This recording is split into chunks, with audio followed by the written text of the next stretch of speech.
All right, we are live. Scotty Mac. This is episode number 34. Good to see you, Scotty. Got to be honest. Let's tell everybody, because I know you're super organized. You text me about 5 minutes before 8 o'clock, and you said 7 o'clock here, and you said jump on, and I said jump on. I said, what are you talking about? I said, you mean in an hour, right? So anyway, in Ecuador, Scott, we don't do daylight savings.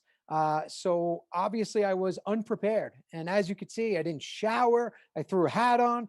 I got the headphones rocking. You're always ready to go. What's going on, Scotty?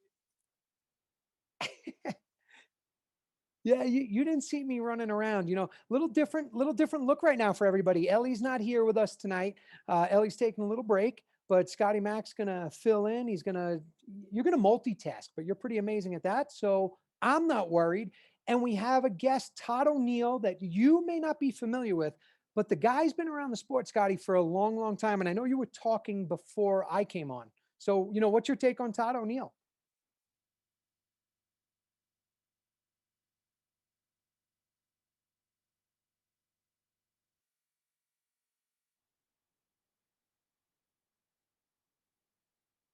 Yeah, it'll be a lot of fun. Todd's been around a long time. He's a national champion. He's a world champion. He's also played many, many professional, events. He's been on the U.S. team, and he really was a big part of racquetball, especially in Texas. In Texas, Scott, you're there now. It was a big hotspot. Dave Peck, Greg Peck, Mike Guidry, Drew Catchstick. Todd O'Neil goes right in there. I know you don't know too much about him, but maybe after tonight you will. He's fun-loving guy.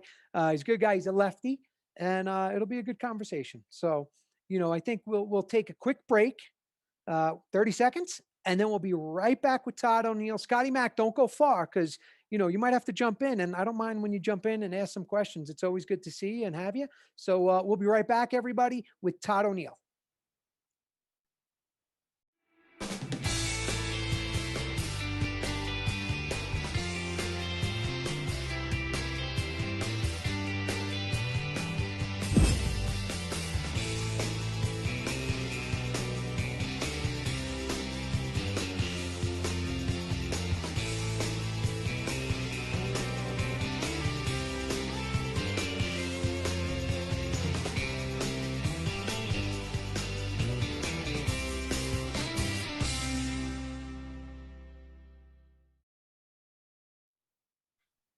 All right, back episode 34, Beyond the Court. I got my buddy, many of your friends, everybody knows Todd O'Neil. So I'm going to warn you now, Todd, I'm going to call you Teddy. So for everybody watching and listening, Teddy's a little nickname amongst a bunch of the players from the old school. Teddy, what's up, buddy? How are you?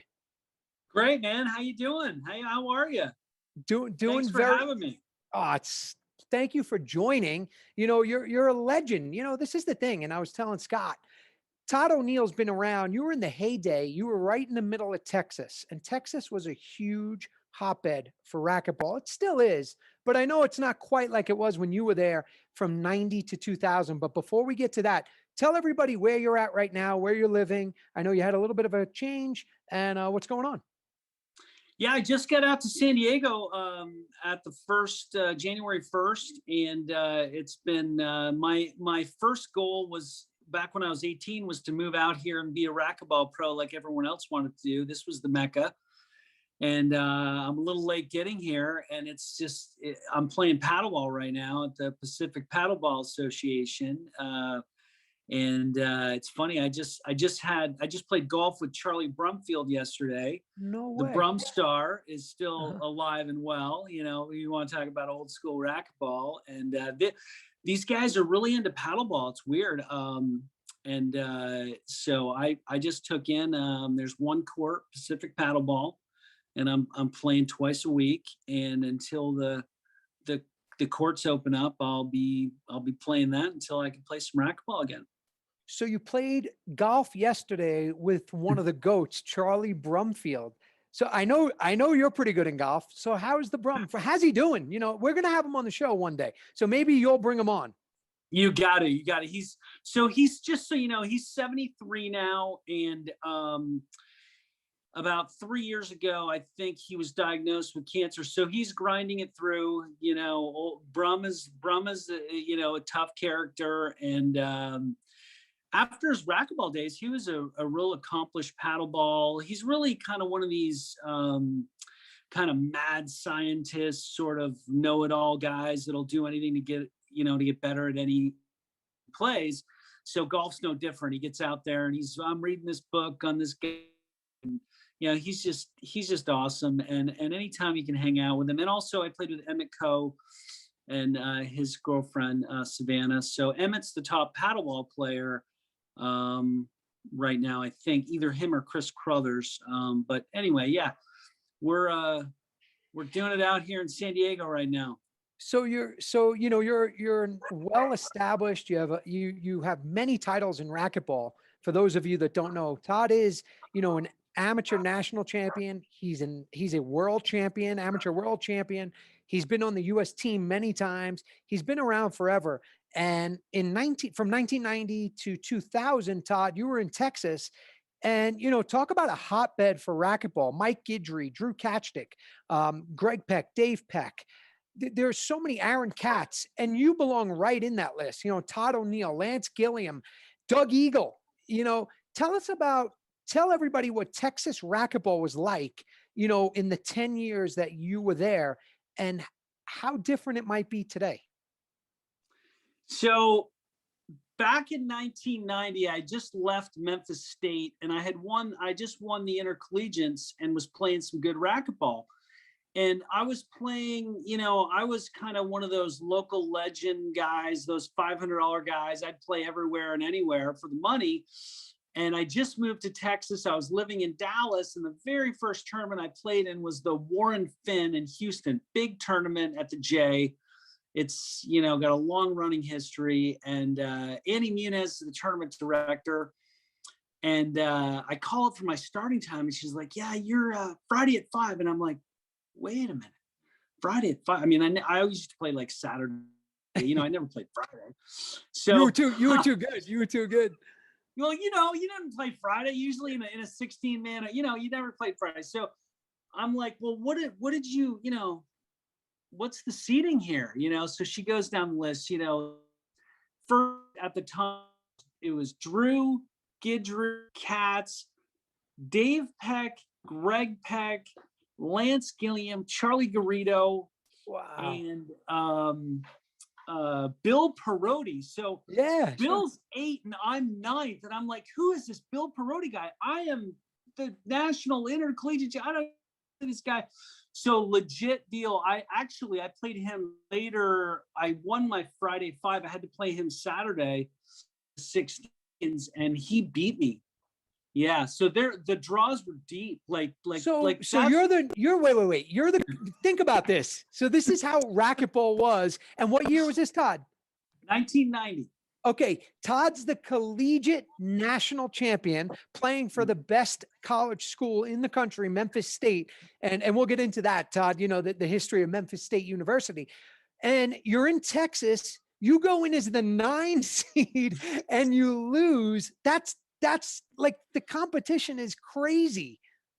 Yep. And that wasn't the only time Bill beat me. So that's the difference, you know. And when I talk to Mike and Bill and Dave or any of the old Texas guys, and that's kind of what's missing in the game today, is that we don't have those Bill Perottis, those local guys that just show up from Austin that are these really fit grinders that if you're playing bad, or you take it, you know, whatever, you take someone lightly, they're going to take you down, and the draws are deep. And, you know, we always had 16, 25, 30 players, and there's tournaments every weekend. I played, you know, one year I played 32 weekends. I mean, every weekend there's some place to play.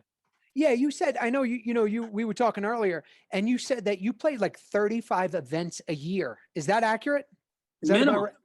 minimum 35 to 42 is the most, but I always played about 35. I mean, so you got to remember, I was playing, and this is some of the conversations I had with Ellie and stuff. So when about Rojas and stuff, like those guys are just trying to make a living on the tour. So when they go and make a quarters and get 1,200, and it costs them 1,000 to get there, and they go, wow, I can't get it done. You know, I'm living in Dallas, and I'm making, you know, 500 to 1,000 like every weekend. I'm playing and I'm stringing rackets. I'm getting Making a living. lessons. Yeah, I'm making a living. And I would show up at pro stops if it made sense, but most of the time, you know, like the big three in Dallas at the time, you know, Dave and Greg had kind of retired after I got there, but you know, the A Train, Aaron Katz, he was Sure. no fun to play. Nope. Gidry, no fun to play, and Catchtrick, no fun to play. So those guys, You have to tell those me. those guys were a nightmare to play.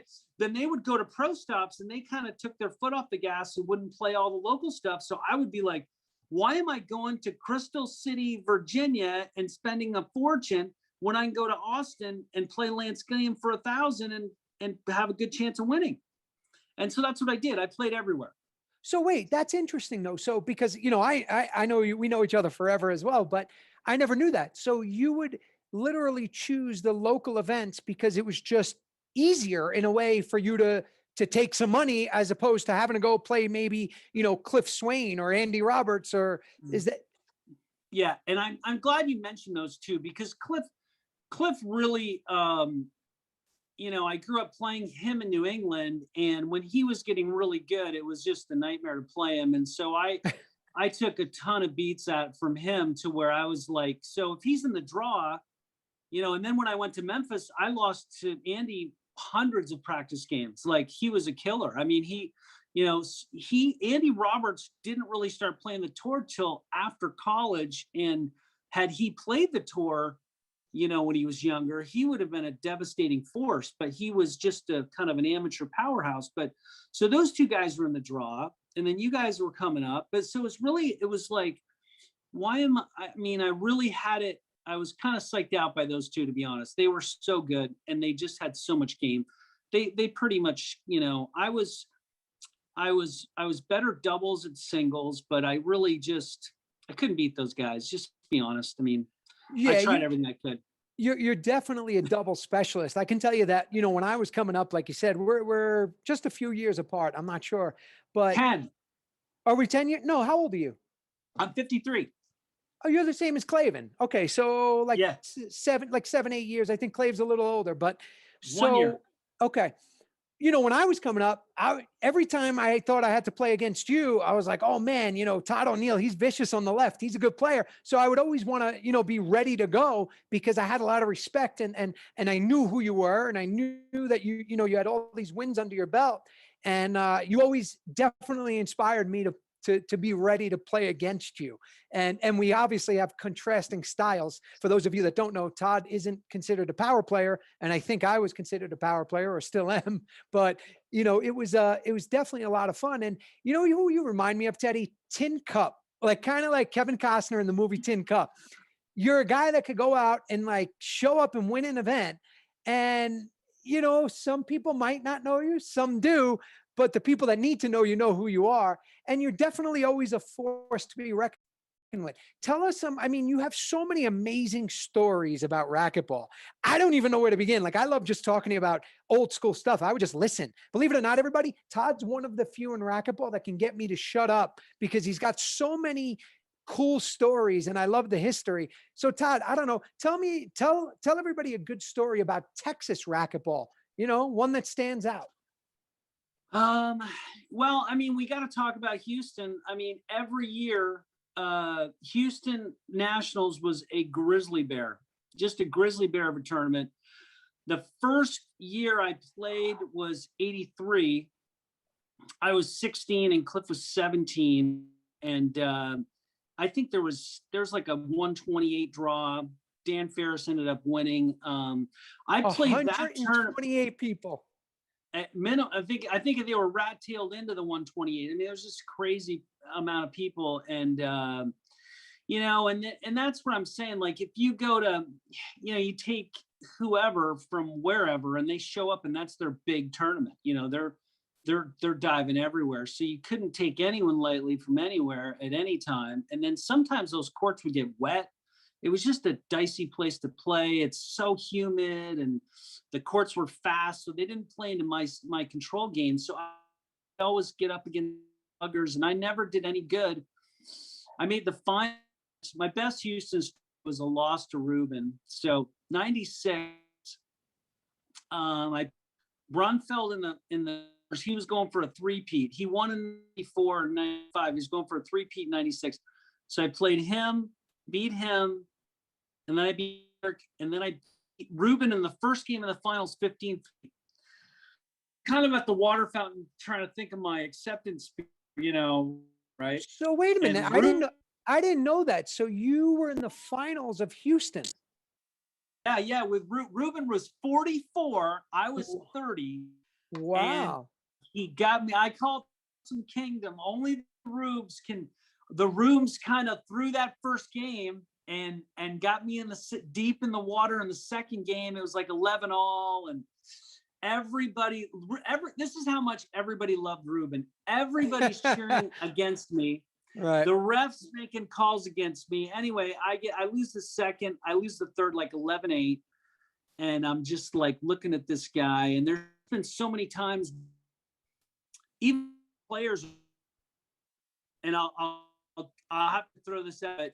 Mike Guidry's like, how did you lose to? He's 44. Well, they played in the following US Open and Ruben beats him. So he's coming off the court. He looks at me and goes, don't say anything. But the Rubes is like timeless. So that was kind of that was the best I've done. But I love the Rubes, and I know, you go way back with him, but the guy I just couldn't believe it. So I later played him in the finals of the World Championships that summer, and I was running every day. And so you were both on Team USA at the time now? Both Team USA. Okay. Later that summer, World Championships. Where was that? I trained like a madman. And where was the World? Phoenix. Okay. So the World Championships were in Phoenix. That's cool. Yeah. So at the City Square, the old City Square Club. Sure. 14 courts. You played there. Well, phenomenal. I loved Ruben. So there's a call, and we're coming off, and Ryan was coaching me. But anyway, all of a sudden, Cheryl Godinez and I think Michelle Gilman are like, oh, that's Skip. And they're a team. I'm like, they're like rooting for Ruben against me. I'm like, girlfriend, we go way back. What's up? And they're like, just everybody loved Ruben. You could never be the favorite against him. You could only just be lucky and play good enough and maybe win. But he just, you know what I mean? Everybody loved that guy. Well, Rubes is famous, as you know. And Scott, if you can hear me, feel free to chime in. Is that Todd's Wi-Fi or something that's going on there? I'm getting like a little breakup. Ruben, Todd, you know this. Ruben's famous for the 10-10, right? Giving up the call against Hogan or something. And he says it skipped or whatever. He lost the match. And a lot of us that know anything go, that's why he's the greatest cheater in the world, because everybody just thinks he's the most honest because of that one call. Can you explain that story? Do you know it pretty well, what he did there? I don't know that one. I know that Drew had him 10-0 in stock lost. I knew that. Rubes really, Rubes played really fair. I don't know the Hogan story, but Rubes really played fair.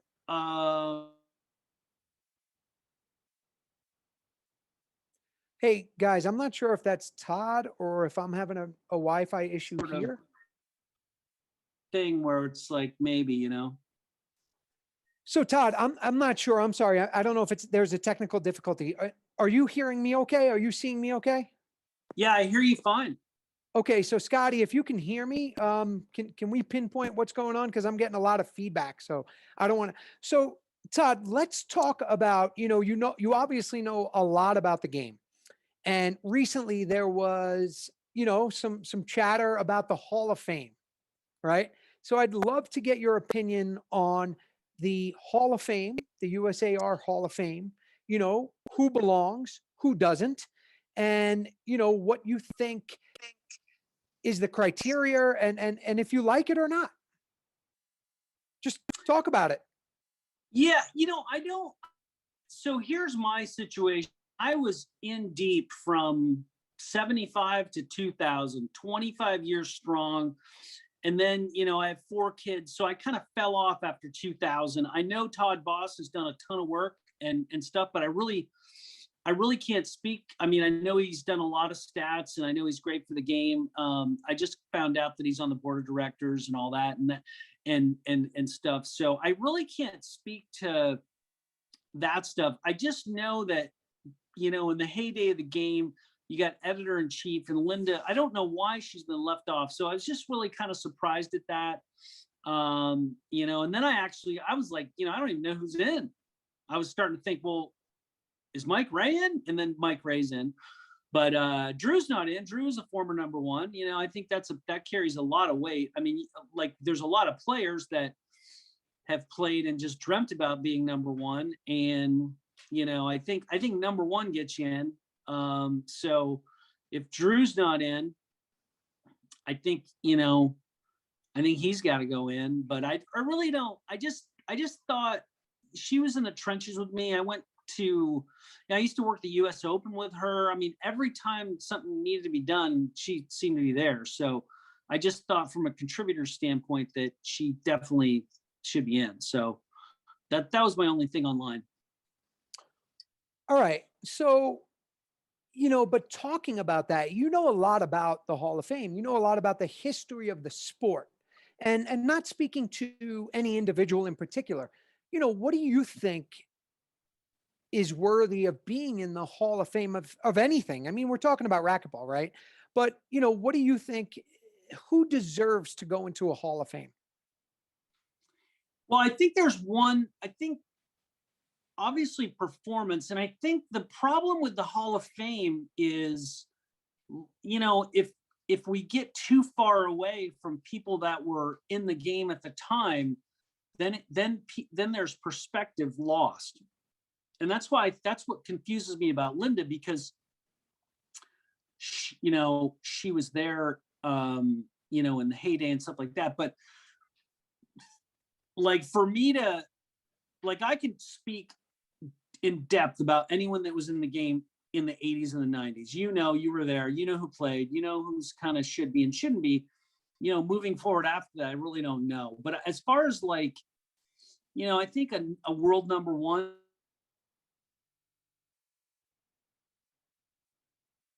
number 1, he won a ton of stuff. He's easily Hall of Fame based on his wins and his, you know, he could be amateur or pro, you know, but he's in. Drew's not in. But, you know, I think as a pro, you know, if you finish number 1, definitely. Amateur, you know, that stuff's up to debate, because there's so many guys that are kind of have a lot of wins and credentials and stuff. It's really hard. There are 3 ways to get in, from what I understand. There's amateur, professional, and then there's contributor. So those are your 3, you know, the 3 ways you can enter into the Hall of Fame. So I'm going to throw some names at you, and I'm going to put you on the spot, Teddy. And I know you don't mind. And I want to know if you think they deserve to be in the Hall of Fame or not. All right. And to be fair to everybody, if you don't know who they are, Teddy, obviously you just pass. All right. So let's start. Ready? Let's go with our good buddy, John Ellis. Is he a Hall of Famer? Oh, for sure. Yeah, he could be pro or amateur or contribute. He's a 3-way donkey. We'll call him the little 3-way donkey. Little Ellie's a 3-way kicker. Yeah, for sure. Agree. I agree. I concur. How about Tim Doyle? Tim Doyle. Wow. Yeah, I think so. Amateur, pro, contributor. He worked a lot for eForce. But I have to say, I probably put Drew in before him just because he finished number 1. And even though Doyle was probably, he's kind of I got to go 70-30 on Tim. But I think 70 yes, 30. You know, I think I'm going to go 70-30 on that one. I respect it. I'm a little biased, obviously. Dooley, Tim. Yeah, Tim, no, Tim was my partner for many pro doubles events that we only lost 1 match ever. But I would say he could go in as pro or amateur. I mean, he was number 2 in a prime time, you know, years of racquetball. And I see him as a Hall of Famer. Yeah, no, I'm sure. Yeah, I think so too. I think so too. I just think so in that era. So you got Cliff's in, Andy's in, Mike Ray's in, Ruben's in, and then who else was number one that we're missing? I think number one's got to go in, and that's Drew, right? Drew finished number one once, right? Yeah. But again, isn't Drew somebody you can consider for both pro and amateur? He didn't play a lot of amateur though. He went right into pros. Like Okay. he didn't play a ton of amateur. That's kind of what I did, right? Like I just kind of played. He went right in. Well, here's a story. You're too good, kid. No, I mean, and I love your stories, and we're definitely going to talk about at least one of them. But I don't know if you know this or remember this. So when I won my first pro stop, the pro nationals, Michael Bromfeld kicked my ass in Houston in the quarterfinals the week before. Did you know that? I did not know that. So Bromfeld kicks my ass. So that was 94 or 95? May of 94. Okay. Bromfeld beats my ass in the quarterfinals 13-4, right? So Ellie now is already like a half a pro. He's in Portland already getting ready for the pro nationals. And he says to me, we're on the phone, and I'm not kidding you. I don't know what the demographic of Beyond the Court probably understands this. I was on a payphone, and I'm talking to Ellie in Portland. Ellie just wants me to come hang out with him, Teddy. And he's like, oh, if you're going to be a pro racquetball player, you got to come to the pro nationals, blah, blah, blah. I'm like, I don't know, see, I'll just, whatever, who knows what I'm doing next week. Maybe I'm playing a basketball tournament at home or something, whatever. He goes, yeah, that's bull. You better come. So I wind up going, and that was my first pro win ever. And I really wasn't planning on being there. That's a true story. So no, that's a great club. I was there for that. Yeah, you played amazing. Out of nowhere, not out of nowhere, but to win kind of out of nowhere. Kind of. Yeah, that was Mike. I mean, you had all the stuff, but we didn't. I don't think people thought you were going to win. Well, yeah. Well, here's the funny thing too, right? So I come in and I play Mike Ray in the first round. After Mike, I think it was Egan Inouye, then Doyle, then Drew. So the night of the finals, you definitely don't know this. So it's my first coming out party. And Hank Marcus, who I got a ton of respect for Hank. We have a great relationship. I will have Hank on the show. He, the VCI was the sponsor, and every year at the Nationals, the winner of the Nationals, Teddy, do you remember, would get a car? Do you remember that? Yep.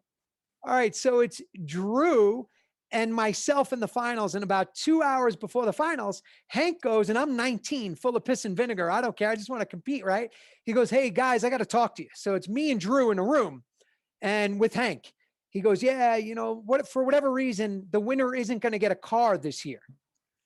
And yeah, Teddy, and I'm like, I literally go, I don't care. I just want to play. Imagine if that was today, my reaction would have been a little different. Drew's reaction was certainly different too. So they took the car away a couple hours before the final, and I'm pretty sure I'm telling it exactly how it happened, because Ellie and I joke all the time that when I first came on tour, I would say, I don't care about money. I don't care about this. I'm just playing for the love of the game. But I really was. That's no bull, and something I heard you talking to Scotty about Milpitas, before. Would you mind telling the viewers that? Because that was a special moment. Not everybody knows that. The first year I ever finished number one was 1996. And what you don't know is I finished by 10 points, number one. There was only one way the outcome could have happened, and it happened. Teddy, what do you remember about that event? I'm going to dig a little deeper. So I had a rental property in Dallas at the time, and the person renting it out destroyed it. So I had to go to Milpitas. I played open doubles, and pro. So I made the quarters, actually beat Ellis, lost to Roberts. I win the open, I win the open doubles, and I'm like, Hank, I need money. He goes, you want to ref the quarters? And I'm like, I'm in. So I ref from the quarters on. Anyway, you play Andy in the semis. And I was telling Scott, I had to stand on a chair looking through a hole down on the deal, and it's a parquet floor. The court's fast. I remember it You're, well. you're lightning fast getting everything. Andy's hitting at 1,000,000 miles an hour. And I told him I was literally like 20% guess. I mean, I knew the game as much as anyone, just like you, but unless you're on the court, you really don't know what's good or bad. I mean, I'm looking through people. I don't know. Oh, it was a horror show. And then, Andy's my buddy from a long time. And it was, I basically was, after the match, he's like, he thought I cost him the match, but, he was a classic, great competitor. He whined a little bit on the court, but then you play. So I have to ref Swain against Ray. And now wait, set that up though. So if Cliff wins that match, he finishes number 1 again. Yep, doesn't matter. He's number 1 again. Doesn't matter that I'm in the finals. Yeah. And so I've always been tight with Cliff and all that stuff. We travel and stuff. And I'm looking at him before the match. And he's kind of laying there, and he's telling me he has food poisoning, but he's told me that before and given me a donut. So I'm like, yeah, whatever. You know what I mean? So you know how he is. He's so competitive. So it's like, yeah, whatever. He lost 15 pounds in Mexico and won the tournament. I remember that. Like he got sick or food poisoning, and he killed everybody. Exactly. So anyway, he looked awful, but I didn't give it any credit. Well, to Mike's credit, all Mike did was try to figure out how he's going to beat Cliff. And he had a really good game plan against Cliff. Cliff played really flat. I was like, dude, you never play like that against me. And so Mike beats him. You beat Mike in the finals to finish number 1. But if Mike beats you, you don't finish number 1. Correct. I had to win. Right. You had to win. And Mikey was a little, that was kind of later in his career. When he started out, he was a banger. Like if you went and saw him play in Atlanta or something, like him and Andy would have these power matches. Like he could really, bang. Yeah, he's a big, strong guy. I didn't know that. Yeah, he was a ripper. And so later in his career, he went more control, re-kill, high percentage stuff, and smooth. Reminds me of you, actually. Really, reminds me of your game. But that was a big win for you, and that was awesome. Congrats on that.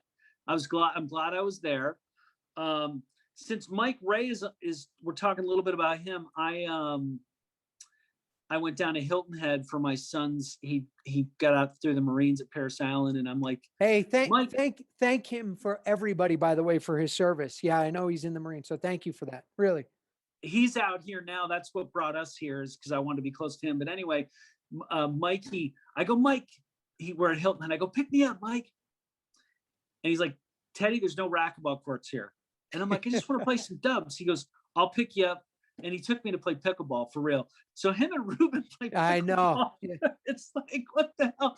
So I'm like, there wasn't a court. There wasn't a court within an hour from Hilton Head. But the thing about Mike that I always liked about him is he's such a cool guy, but there's tape of him getting just robbed on calls, like balls being short by 3 feet, and he never. Why? He's a great guy.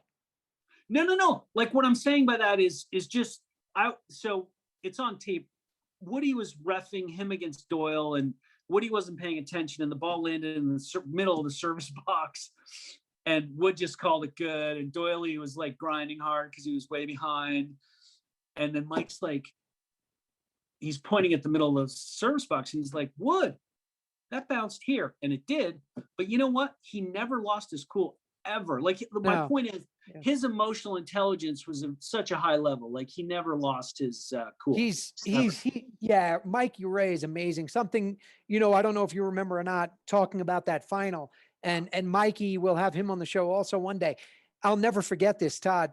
I mean, my heart rate was going probably about 300 miles per hour. It was the finals. I know that if I win that, I'm number 1 in the world. I'm 19 or 20. Yeah, 19 or 20, whatever. Head's going to give me a big fat bonus check for finishing number 1. And my head's going to explode. I think I just don't know. And after like 3 points, Mike Ray, the finals at the time, it was the World Championships, right? It was called the Pro World. BCI World. Yeah, he literally in the middle of the court looks at me like after 2 or 3 points and goes, he smiles and goes, just relax. Because I couldn't hit a ball. Every ball I hit was like front wall, back wall, 300 miles per hour. I was like, I was like the Tasmanian devil on like, speed or something. And I remember that and I kind of laughed. And, yeah, Mikey's just a good dude. So, Mikey, thank you. But Teddy, thanks for being there. That was cool. All right, ready? Let's get back to a couple of quick Hall of Famers, and then you're going to help me answer some questions from All right. some fans. All right. Hall of Famer, yes or no? Russ Menino, my other dad. I won't find it Russ disrespectful. Menino, True. Obviously, as a wow. contributor, right? I don't know enough. I just know him as I just know him as a dad. Really cool guy. Hung out with him at the US Open a bunch of times. I don't know enough to say yes or no. I really don't know anything about his contribution, to be honest. I just know that. I really don't know. For me, obviously, like a dad to me, my other father, and rest in peace for us. But he introduced Ruben, Jason, and myself to the game. He was a club owner back in Jersey, right? Brooklyn Okay. Brooklyn and Staten Island. But, okay. Again, there's somebody, he literally brought Ruben Gonzalez, Jason Menino, myself to the game of racquetball. So, is he a contributor? I'd say yes. And here's the deal though on that. Okay. Yep. Here's the caveat. Yeah. We're kind of far enough away from when he was involved. Right. So it gets to be speculation, right? Like, I don't know. The people on the board, they don't even know who he is. So it's hard to get a guy in. I think it's tougher to get a person in, when enough time goes by, right? Okay. All right. Let me give you another one then. So we'll talk more recent. How about somebody like Keith Miner or Randy Root, financial supporters of racquetball? And let's be quite honest right now. If Randy Root doesn't make that donation in 2020, USA Racquetball might not be in existence today. What about those two guys? No, I think absolutely. I think Randy for sure. That just happened. So for sure, so you think that bang, he's a Hall of Famer for that? He saved the game. I mean, we wouldn't have an association if we didn't do that. I agree. I think it's a no-brainer. Yeah, I think it's a no-brainer. And not to mention the the women's tour. What would they do without Randy? Not to mention, Kansas City Outdoor Racquetball when he flies in the women's pros and you got to get there, man. You got to go play with the guys. Wait, time out. I'm going to be there in May. Thank you to Randy. I will be there. Yeah, of course. So we're going. You got to go. And you just give me a little tip so I know, Scott, Todd, because I've done this a lot. Does he not want to lose? Because if he doesn't, I'm going to make sure we don't lose ever. Or does he just want to have fun? So it's going to be different with you. He usually has a really hot women's pro and he kind of peacocks around and yeah, he likes to win. He does. Okay. He does. He really enjoys winning. So yeah. All right. So just don't lose. Yeah. Good enough. You're good until Brad Rogers shows up and starts hitting at 200 and and then you're like, oh no. All right. You can handle it. You'll be fine. I'll bring it 205. All right. I got a question. We got a question from Mike Orr. Good question. And you would know. He said he wants to know your best doubles team of all time, but I'm going to expand a little bit. Yeah. Give me the best 3 doubles teams, and you don't have to put them in order, that you've ever seen or competed against, and you have to exclude yourself. Yeah, for sure. And not in any special order. Obviously, you and Doyle, Cliff and Menino, and Ray and Ruben in their heyday. So, okay. So listen, Ruben. Now, I just want to expand on Ruben a little bit. So Ruben played with Guidry when he was 50 in Bolivia. That's amazing.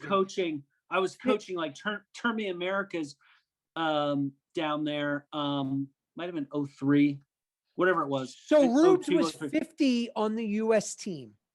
50 on the, yeah, he won national doubles with Guidry when he's 50. I'm going to play again with Alex in June, hopefully. And I'm only 46. That means nothing. Hey, I got plenty of work to do. Listen, you know how strong Rubes is. So he's playing with He's a Guidry. freak. They're playing two young kids from Mexico, like Paulo at the time. And I forget the other kid. I'm sorry. But anyway, it's the fishbowl in Bolivia. They're diving all over the place. Ruben's 50, and he hits a diving re-kill at 10-10 on the breaker for the 11-10 win. And I was coaching the team, right? But I wasn't coaching that match, and I was watching the match through like a stairway. Like I didn't have a seat. It was like, packed. There was Yeah, it's 1,000 crazy. people there. Yep. And it was so unbelievable. And then after in the locker room, I'm like looking at him, and he's, he just walks around eating fruit all the time, and candy. His body was like a 30-year-old body, but anyway. So, all right, keep going with the Hall of Fame. I'm sorry, I love that. We're gonna. Todd Boss has a question. This is a good one. And then Scott, after this, let's go to the questions by by the fans. All right, Todd. Todd Boss says Ruben and Guidry versus Ruben and Mike Ray. Who do you pick? Depends on the year. No, can't. All things equal, they're both going to play at their best. Who do you got? I got to go with Mike Ray. Wow. Okay. All right. That's a good. So Rubes and Ray beat the best Ruben and Guidry. That's a good one. Teddy, I got to ask you, because I know you're a sports fan also, and Ellie and I have this conversation all the time. The way I define a GOAT or the best, right, is similar to that of the movie Space Jam. And I'm sure our demographic sees it. And here's what I mean. The aliens come down and they go, okay, we need your best against our best. And your best can be defined as they're going to play their best, whether they finish number one time, 1,000,000 times, never, right? So here's a good example, like a Tim Sweeney at his best. We know he could play with anybody, right? Give me your top 5 players of all time in racquetball.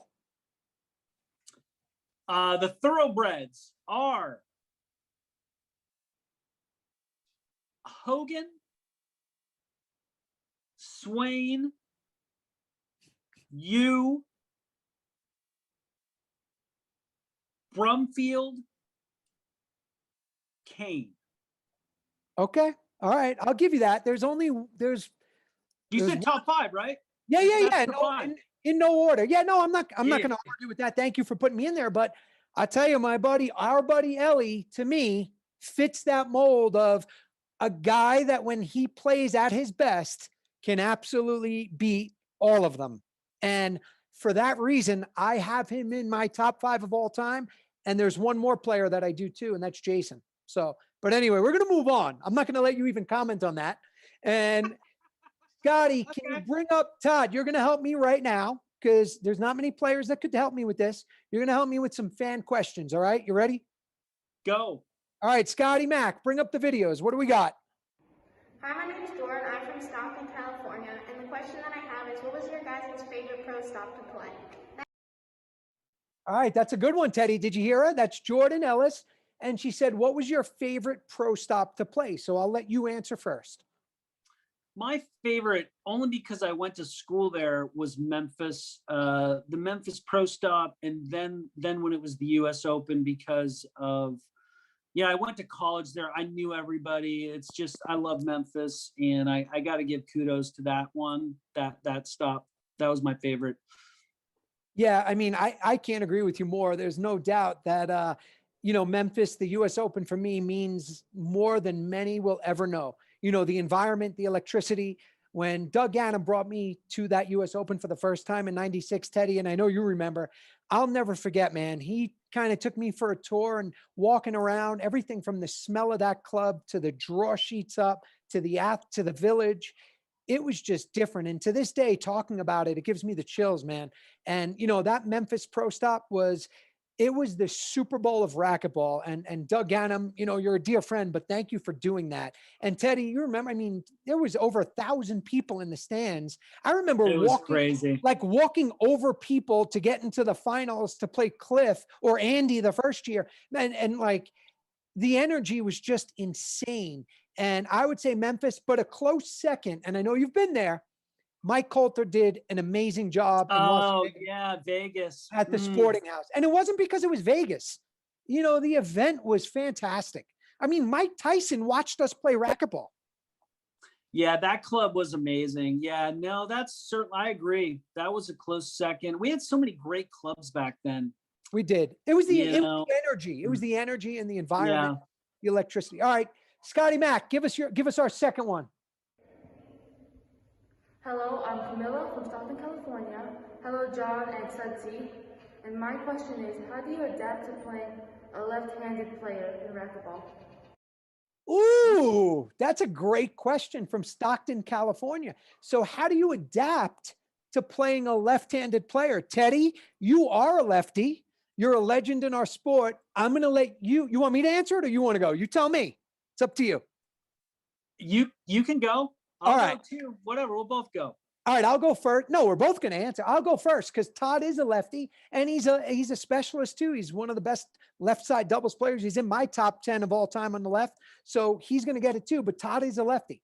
So how I play a lefty is quite honestly no different at all. All I do is I identify that their backhands on this side and their forehands on this side. But I'm not making too many adjustments. What I'm looking for in a player, it's not just whether they're a lefty or a righty.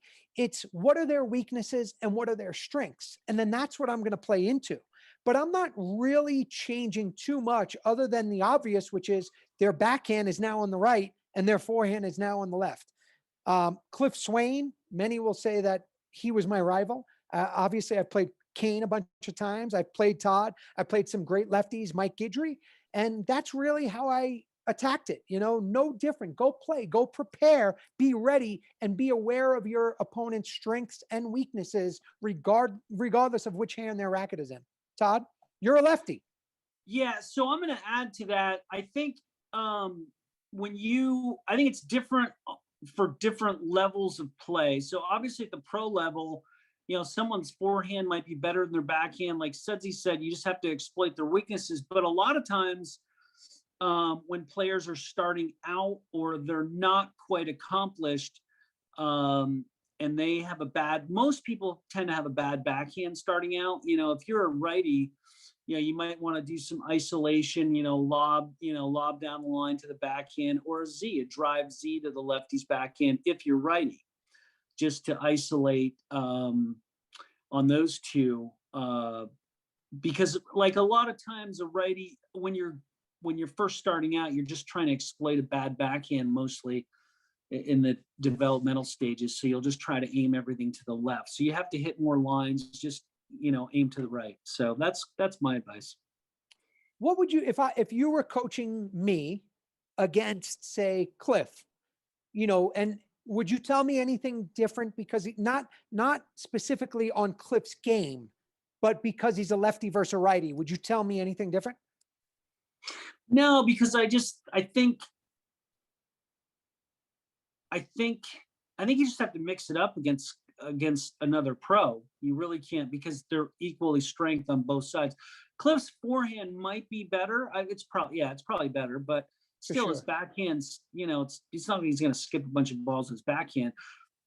I would just tell you to mix speeds and just keep changing pace, mixing speeds and angles, really. Okay. All right. Good stuff, Teddy. All right, Scotty, what's the next question? Bring it. Hey, Sudsy. John, how you guys doing? Hey, my question, I would like to see the tour, and this is going to sound crazy maybe, I would like to see the tour have both one serve and two serve. In other words, some stops play with two serves, and other stops play with just one serve. What do you guys think of that idea, all in all? Thank you. No questions from Dave Ellis. Dave Ellis is banned from this program. So that's the great Dave Ellis. That was Dave. Father of John Ellis, Team USA head coach, Interesting question, Teddy. What's your response to that? 2 serves, 1 serve? I like, it's 2 serves now, isn't it? Yeah, the pros play with 2 serves, correct. I just went to the thing. I'm like, yeah. I think he's right. I think, but I don't think you can mix it up. I think you have to go one way or the other. I think you go, I like 2 serves, but I don't think you can mix it up. I think you have to make a decision one way or the other. Interesting. Yeah. So I prefer 1 serve. You know, Kane and I talk about it a lot. And we're going to be in our experience that we're doing down in Vero Beach. We're actually going to play. We're going to play against each other, and we're going to play hard and bring it. And we're going to play 1 serve. And Scotty Mack will actually be there reffing. So Scotty Mack, 1 serve, and we're going to play win by 2. You know, Dave, that's interesting. You know, I know there's, Teddy, some tennis events, right? They have different rules like tiebreakers and stuff. Like, doesn't Wimbledon play a super tiebreaker and then others a win by 2? Sure. Yep. Yeah. I just think, I think the players are getting their game together, so it's hard to kind of go back and forth, but maybe that's a possibility. Can I ask you a question since we're going? Absolutely. No. Yeah, of course you can. Okay. So the kid, I call him the kid because I met him when he was 8. So I always call him the kid. So kid shows up 2017 US Open in Minneapolis. I hadn't seen him in forever. He's playing doubles with Cliff. He's coaching. He's got a baby in tow. He's got a million things going on. And I'm like, dude, what are you doing? And he went through the qualifying. I mean, it was like, I think you were making lunch for people. I don't know what you were doing. But all I could say was like, dude, you're playing as good as you've ever played. Where you been? And why the hell where did you go? And what took you so long to get back? You know, so answer that to me, you know, like you came right back, and, you know, you really, in your playing days were a little more solid, if you will. And then you kind of really streamlined your frame. And man, like, if you just went and played that pro stop, I mean, you could have, you made the quarters and played great, but all I thought is like, man, you could have, who knows what you could have done without the other stuff. So 2 questions. What took you so long to get back?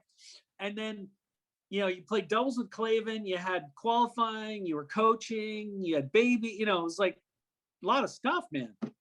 Yeah, I mean, you know, Todd, I appreciate that, buddy. I love you just for that. You know, it was in 2015.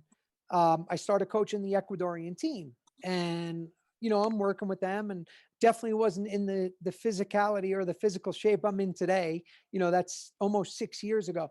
And, you know, just being on the court and trying to get them better, I realized and looked in the mirror and said, like, hey, if I'm going to, you know, I got to practice what I preach, right? If I'm going to try to get people better around me, I need to be better myself. And it wasn't just physically, it was mentally, it was everywhere. And, you know, of course, then I meet my wife, Veronica, and you met Veronica, and you know Veronica. And, you know, she's just an inspiration, man. And she just keeps me going. And in 2017, you know, we're married and we want to have a baby. And true story, she's training for the US Open. And Cliff and I always say it, and Ellie says it, we think she's top 2 or 3 players in the world anytime she wants to play full time.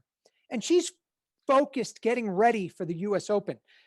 In fact, I think the year before, she was down 10-5 to Paola. She beats Paola 12-10. This was in the semis, but, you know, she lost that match. But anyway, so we're trying to have a baby. This is in 2017. And she's telling me the same thing. She's like, babe, you got to play. Like, you need to play the US Open. You're ready and you can compete. And I didn't want to, you know, I wasn't wired, you know me personally. And I just had no desire. I didn't need titles. I don't need accolades. I don't need people patting me on the back saying, you know, and I discovered at that moment really that it wasn't about me anymore. You know, I looked at her and I said, I tell you what, if you're pregnant and you can't play, I'll play. And one day I was at the club and I'm giving a lesson or something in August. I'll never forget. It was almost 6 weeks exactly to the day of my first match. And I get a text and it's Veronica. And she says, hey, love, you're playing in the US Open. And I'm like, what? Like, would you enter me without telling me? And she sends me a picture of the pregnancy test. And I was like, I think I canceled my lesson. I ran back.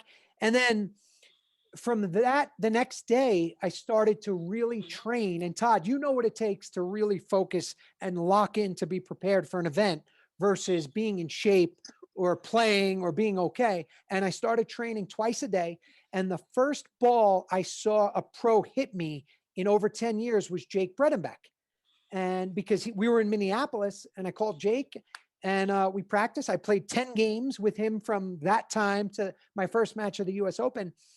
And, you know, I just discovered kind of a new like focus. I don't care about winning, Todd. Like if I could help somebody be better and inspire or motivate them to maximize who they are, whether it's on the court or off the court, I'm all about that. You know, people ask me now, right? They're like, go play singles, go do this. And I just enjoy doubles more because I have a partner. You know, it was Rocky in 2018. Now it's Alex Landa. And that's more inspiring for me and the people I work with and the people I can communicate to. And that's really what my focus is now, buddy. I don't care about titles and, you know, all these other things. I want to try to make you better. And if I could do that, Teddy, call me and let's hang out. So that's, well, your game, you know, you only have so much shelf life in our racquetball lives, and you can still get around and play. So I'm just happy to see that for you, and glad that you won the last pro doubles deal. You're playing great. Good to see it. It's good to see you out there. I appreciate it, Todd. And you know, with that, it's time to close the show. But I got to be honest, this was a lot of fun. I enjoyed this. I hope you did. I loved it. I have a Jerry Price story that I want to give you at some point next time. Scotty Mack just said in the earpiece, we're very high tech. He said, we got one more video from a fan.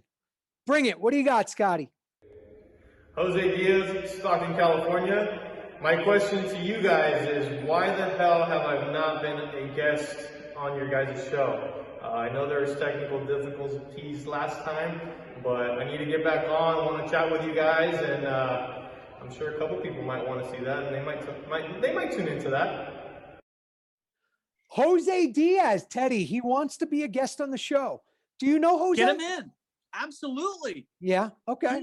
He is a Kansas City legend. Everybody talks about him with his big upset win over Kane in Kansas City. All my buddies back there, you know, Randy, Roscoe, Art, all the guys, Bradley Rogers, always talk about the big Jose 11-9 in the fifth win for sure. So yeah, absolutely. All right. Well, Jose, you heard it. Next time I have Todd as our co-host, you're coming in.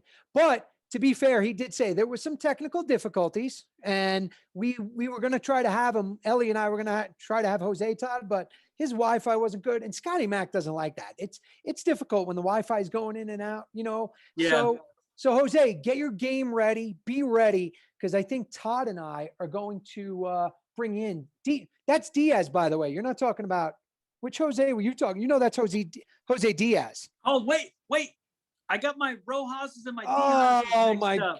Sorry, man. God. Oh, Stockton, and it's Stockton too. It is Stockton. It's all right. It's Stockton. I got it mixed up, but yeah, that's okay. No he's worries. a great player too. I was going to ask you. I was going to say you guys would be a good doubles team. You and Diaz. Diaz should be over on the right, but him and Jake Bredenbeck are like buddies. So I don't know. They don't want to. You know what that's like. You don't want to leave over your buddy. 75. I'm recruiting young guys for the over 75. You guys are a lock. You get Diaz on the right. I'm with you guys. All right, Todd. Hey, again, you know, really, thank you. This was a lot of fun. I really appreciate it. I hope you enjoyed it. And loved it. Will you do it again with me? Yeah, let me know. I'm in. You're in? All right, good. All right, everybody. So thank you for joining Todd O'Neil and I tonight, Teddy, AKA, on episode 34 of Beyond the Court. You know, Ellie, we love you. We miss you. We know that you're taking a little bit of a break, Todd. He's going to take a little break. Can I say something really quick? Absolutely. I heard Johnny was going in to get leg extensions. Is that true? You see, so not this now. is the kind of stuff I say. Ellie, I love you, brother, but I was just kidding. Okay, calm down. That's okay. You know, Teddy, you go way back with all of us. Todd's one of the guys for a long time.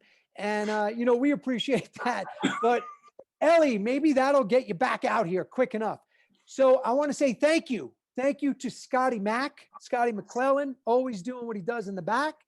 Keith Miner, KWM Gutterman, of course. Thank you so much. Todd O'Neil, I appreciate you joining me. Veronica, my love, all the stuff you see, the graphics, you know, anything you see advertisements, Veronica does that. We actually get calls. Hey, who does your graphics? Who does this? Who does your commercials? And you're going to see a really cool one right now.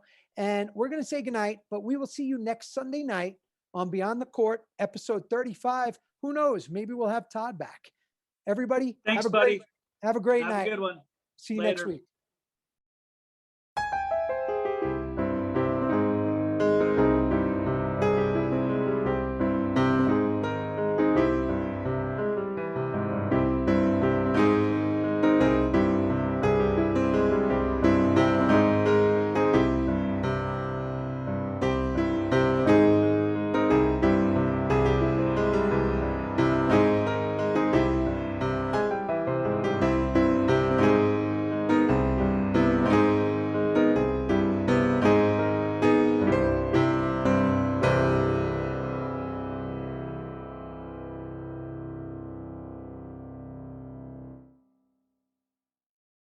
Because that's a cheater. He can't be the smartest. So he's not the biggest, the fastest, or the smartest. So how does the lion become the king of the jungle? His mentality. That's the only difference of a lion and an elephant. Player to ever play the game. When a lion walks up and sees an elephant, he thinks lunch. An elephant thinks run. And it's all mentality. But I'm king of my jungle because of my mentality.